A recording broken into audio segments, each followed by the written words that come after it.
নমস্কাৰ সকলোকে। আজি হৈছে অষ্টমী আৰু মই আহিছোঁ মোৰ আজি ভাওনাৰ বৰ আখৰা প্ৰেক্টিছ। যিহেতু আমাৰ শংকৰদেৱৰ জন্মাষ্টমী উপলক্ষে 14 তাৰিখে আমাৰ এখন ভাওনা আছে, গতিকে এয়া মই আহি উপস্থিত হ'লোঁ পল্টন বজাৰৰ নামঘৰত। আৰু ছাৰো আহিছে।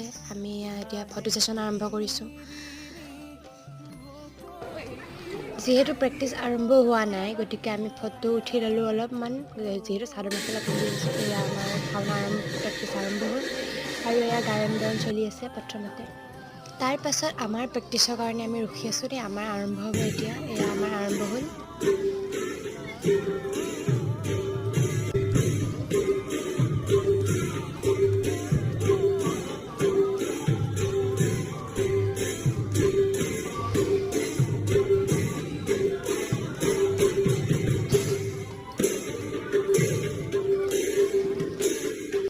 প্ৰেক্টিছ শেষ হোৱাৰ পাছত